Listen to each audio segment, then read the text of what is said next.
Bonjour à tous. Bienvenue sur notre atelier au sujet de Content Orchestration. Je me représente Joris de Meurichy, je suis partenaire de Concor.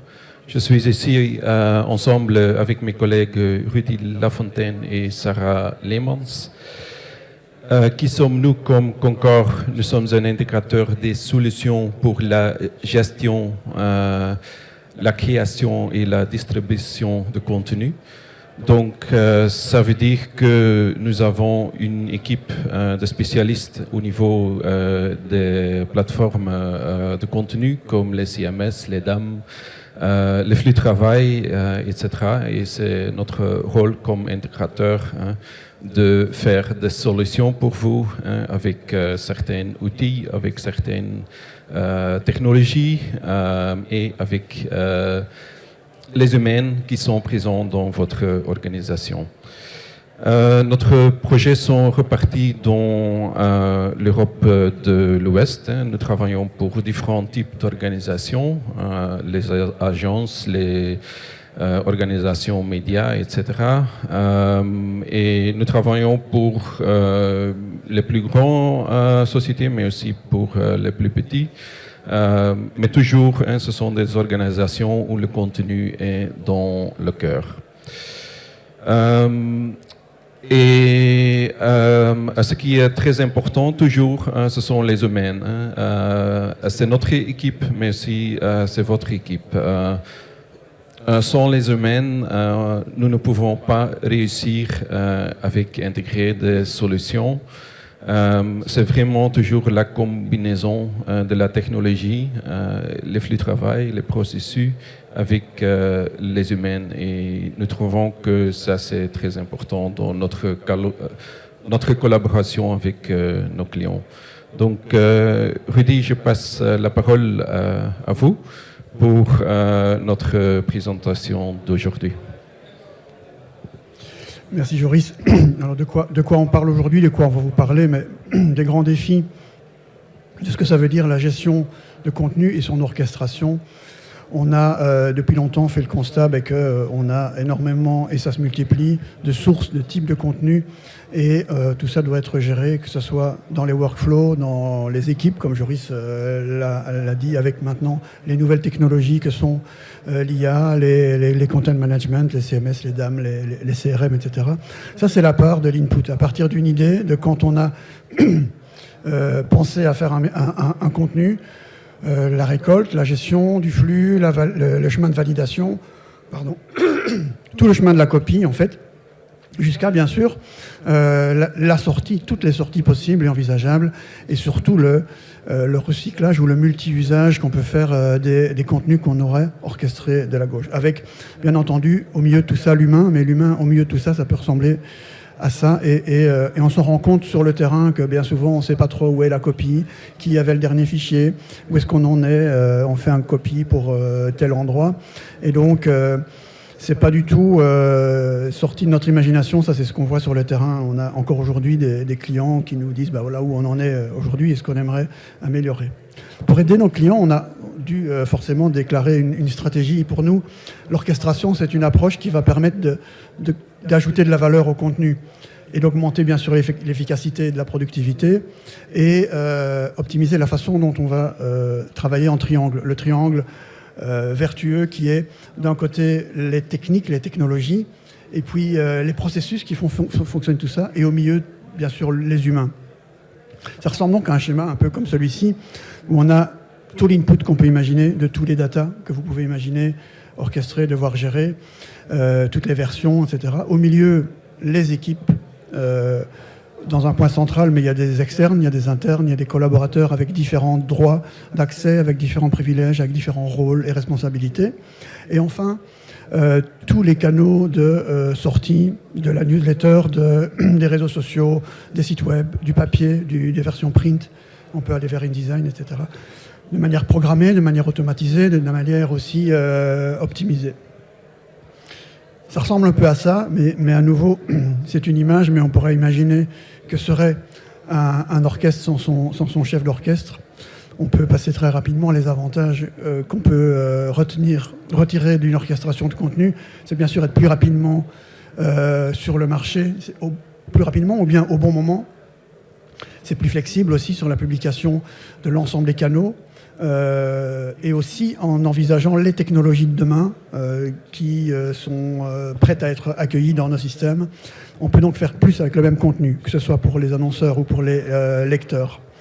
On baisse les coûts de production, on peut les diminuer. Et puis surtout, on travaille à partir d'une place centrale. C'est-à-dire qu'on n'a plus besoin d'aller dans 2, 3, 4, 5 systèmes. On a une place centrale qui est un peu un tableau de bord à partir duquel on peut voir, gérer, orchestrer, valider tout ce qui passe et tout ce qui doit être validé, le flux de la copie, jusqu'au flux de la publication. Tout ça en transparence totale, ça veut dire que tout le monde voit où on en est avec chacun des éléments. On a donc un point de départ unique, ce qu'on appelle être en channel neutral, c'est-à-dire qu'on ne tient pas compte de la page Facebook ou de la mise en page InDesign quand on est en train de travailler sur le contenu. Il est neutre, on sait qu'une photo doit venir, on sait qu'un texte, qu'un titre, qu'un chapeau doit venir, tout en ayant prévu leur publication, donc la structure existe. Et donc toutes les sources, toutes les ressources sont disponibles aussi à un seul endroit. Dès le départ, dès la création du contenu et pendant toute la vie du contenu, j'ai ma ressource disponible pour pouvoir rajouter des médias. Et donc grâce à ça, on peut faire une planification beaucoup plus claire et efficace de toute la création de ma publication. Pour réaliser ça, on fait un chemin en 4 étapes avec nos clients. D'abord, on doit découvrir ce que vous faites. Comment vous le faites aujourd'hui? Quelle est la situation concrète? Quels sont les goulots d'étranglement? Quelles sont vos difficultés, vos pannes? Et votre wishlist. La wishlist, c'est un peu le blueprint, en fait. Quel serait le monde idéal selon vous? Où est-ce que vous voulez aller? Et ce qu'on pourrait faire pour optimiser, idéaliser votre environnement. Et donc pour ça, la 3e étape, c'est de faire le point entre les deux. Quelle est la différence entre la situation actuelle et la situation souhaitée? On va analyser tout, aussi bien du point de vue outils que workflow, que automatisation. Et ensuite, grâce aux 3 premiers points, on peut enfin planifier et budgétiser un budget. Planifier, ça veut dire parfois mettre des étapes pour ne pas faire tout d'une fois. On va vraiment pouvoir mettre des étapes clés dans le projet qu'on peut planifier sur du moyen ou long terme. On a donc, chaque étape est développée, on doit analyser, contextualiser, définir la portée du projet aussi, voir qui décide, voir qui peut faire quoi, quels sont les rôles. C'est une analyse très complète qu'on doit faire parce qu'on ne peut pas avancer si on n'a pas compris tous les enjeux. On a ensuite besoin, en demandant à tout le monde dans l'organisation comment il fonctionne, on doit pouvoir aussi imaginer comment il voudrait fonctionner. Ça nous permet donc de cartographier et on va cartographier de manière précise l'ensemble du chemin qu'on doit faire avec vous. Et puis enfin, bien sûr, on va planifier et établir un budget. Pour ça, on s'appuie sur 4 piliers. Pardon. D'abord, la plateforme de centralisation du contenu. Ensuite, son intégration dans les outils qui existent déjà chez vous ou bien qu'on va adopter. En plus de tout ça, sur la 3e étape, on va essayer d'automatiser tout ce qui peut l'être. Parce que ça ne sert à rien de faire des gestes répétés. Des gestes répétés par des personnes de manière à augmenter le taux d'erreur. Et puis on ajoute la couche de lien, mais sans sortir du système, on va l'intégrer pour qu'elle soit disponible au bon endroit et au bon moment. Et quand tout ça est fait, on peut encore remettre une couche, un cycle d'optimisation du workflow pour que tout fasse sens et qu'il soit optimisé une dernière fois. Je vous montre en vidéo ce que ça fait. You need to create content fast and for multiple channels. But keeping up with demand can be a challenge. You want to profit from scaling content production, but can't afford to scale up your staff. Woodwing Studio is the answer. It lets you streamline your content production into a single workflow, where staff can work together on channel-neutral content before routing it to predefined templates for digital and print media. Templates are auto-populated with your text, images, and multimedia assets, so you can create digital and print variants of the same story in minutes. Templates and tools mean content is optimized to look perfect, whatever the platform. The result? Streamlined staffing and seamless collaboration. Time-saving automations and faster time to market, which means you can create quality content at scale with the staff you already have. Ready to publish your content faster? Go to woodwing.com to learn more about Woodwing Studio. Vous l'aurez compris, notre produit phare aujourd'hui c'est Woodwing, mais on n'utilise pas que Woodwing, on a toute une panoplie d'outils qui permettent justement d'optimiser l'orchestration de votre contenu. Voilà à quoi ça ressemble. En fait, on a un hub en fait, qui centralise. Et là, on est dans la peau d'un éditeur de contenu qui va publier l'ensemble de ses sources, que ce soit du texte, des photos, bien sûr, des animations, des vidéos. C'est sur le point central qu'on le fait. On peut très bien ici mettre une vidéo qui ne sera pas publiée vers le print, mais qui est prévue pour aller vers le web. Mais tout ça se fait à partir d'une place centrale, comme je l'avais dit, avec l'ensemble des ressources disponibles en permanence sous ce tableau de bord. Pour le digital, on imagine bien vers les canaux vers lesquels ça peut aller, mais vers le print, voilà ce que ça peut donner. On a une vue d'ensemble. Ici, c'est une vue d'ensemble parfaite parce que tout est vert, donc c'est bien. On aime bien. Quand tout est vert, ça veut dire qu'on est prêt à aller chez l'éditeur, chez l'imprimeur. On voit même d'ailleurs que les pages ont leur propre statut, les articles ont leur propre statut, tout est indépendant. Ce qui veut dire qu'on peut très bien avoir quelqu'un qui travaille sur ce texte alors que quelqu'un d'autre est en train de travailler sur une photo et encore une autre personne travaille sur la pub. Tout le monde travaille dans son coin, ou en tout cas avec ses droits et ses autorisations, mais tout est centralisé avec une vue globale et transparente.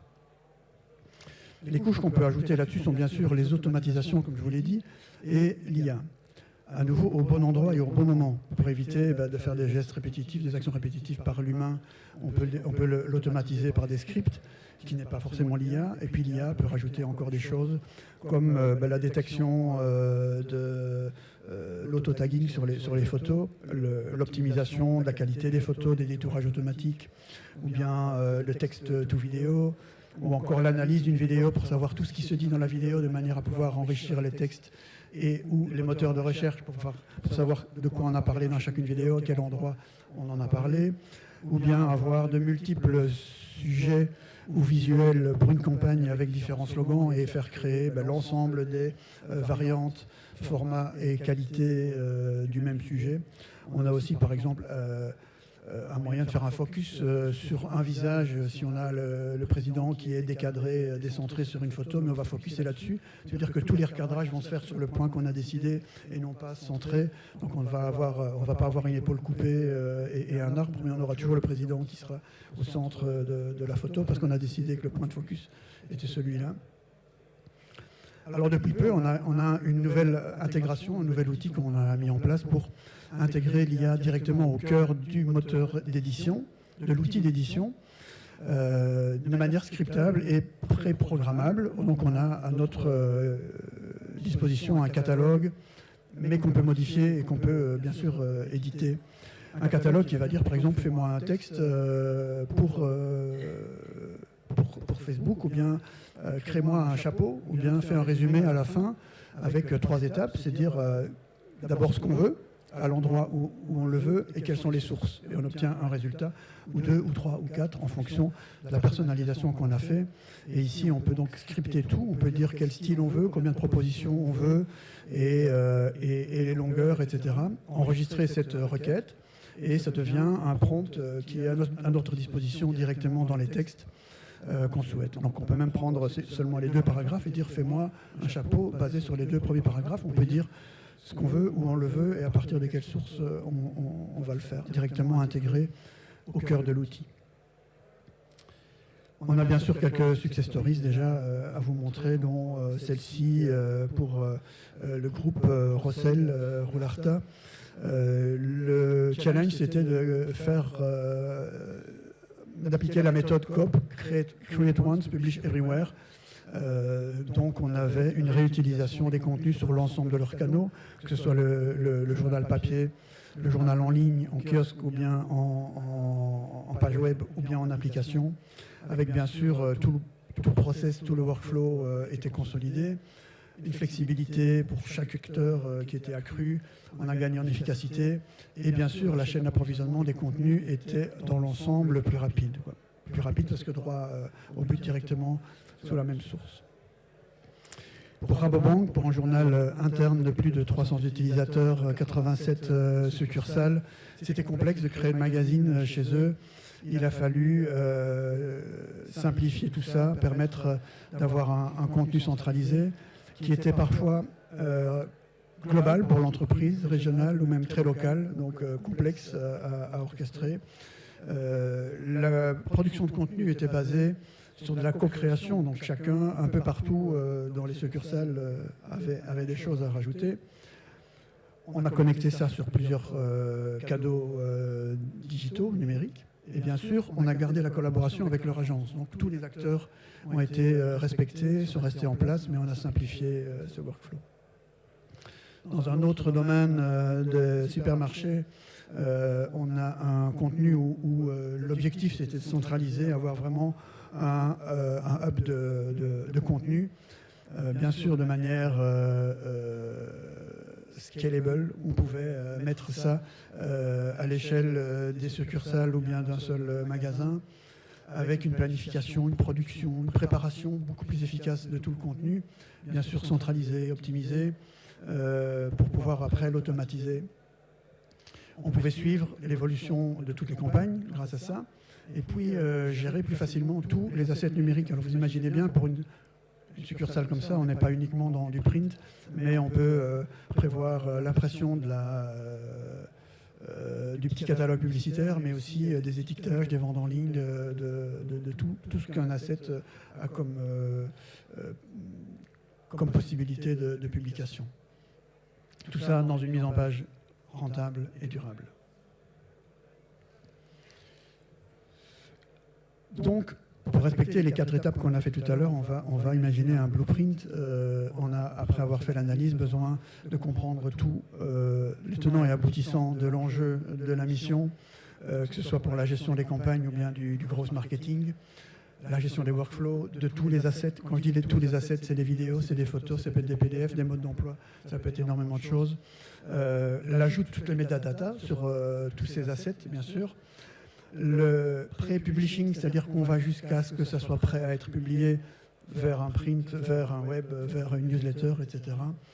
La gestion des campagnes, et puis les points de rencontre importants dans la chaîne d'approvisionnement, tout en gardant en tête qu'on peut faire aussi des impressions vers des livres de marque, des brand books.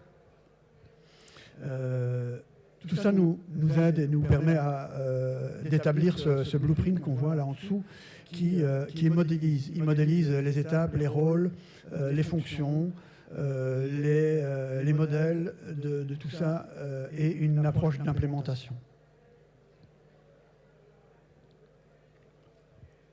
C'est notre slogan, mais c'est vraiment ça.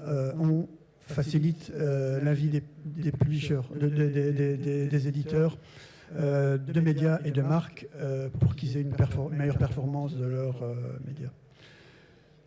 Je vous invite à nous rejoindre sur le stand numéro 50 qui est juste ici à gauche pour qu'on puisse parler avec vous parce que vous avez tous des profils différents, mais on répond à tous les besoins. On s'en rend compte chaque année quand on vient, et on vient 3 fois par an ici. Chaque personne qui nous parle le parle à partir de sa position et il a des spécificités qui lui sont forcément propres. Et on doit l'entendre pour pouvoir lui donner la réponse adaptée, mais on les a, les réponses adaptées, parce que ce que Joris n'a pas dit, c'est qu'on vient de métier. On a travaillé dans les métiers, on n'est pas sorti d'un laboratoire et on a inventé une solution. On connaît les process, on connaît les métiers, on connaît les difficultés des équipes, les complexités des organisations et ce que veut dire aujourd'hui publier en multicanal. Donc, on s'adapte à vos besoins, mais pour le faire, on a besoin de vous écouter. Donc, je vous invite vraiment à venir nous rencontrer sur le stand, nous expliquer ce que vous faites, qui vous êtes, et nous, on vous expliquera comment on peut approcher votre problématique pour y amener des solutions. Si vous n'avez pas le temps de venir parce que vous êtes pressé, Je vous invite à scanner ce QR code pour prendre un rendez-vous avec nous digital. On fera une session à distance. Et souvent, dans la deuxième étape, quand on vous a entendu, on essaye de vous faire après une démonstration. On ne fait pas une démonstration d'office, d'emblée, parce qu'elle serait trop générique et trop neutre.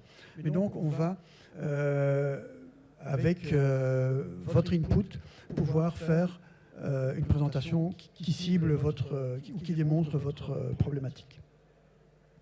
Joris, est-ce que tu as autre chose à rajouter? Merci. Rudy, je pense que c'est comme tu as dit, nous ne sommes pas ici pour démontrer une technologie ou un système très spécifique parce que chaque organisation a des autres besoins. Donc pour ça, comme Concor, nous choisissons aussi pour des solutions qui sont adaptables à votre situation actuelle. Donc pour nous, c'est toujours le départ de notre collaboration pour bien entendre votre besoin et votre situation actuelle, parce que sans ça, nous pouvons installer un certain logiciel, mais sans comprendre comment est-ce que vous êtes organisé, où sont vos besoins, où est votre but avec la solution, ce n'est pas possible de réussir et d'avoir succès. Merci. Merci pour votre écoute. On se voit dans 3 minutes. On est prêt à vous recevoir à notre stand numéro 50. Merci bien.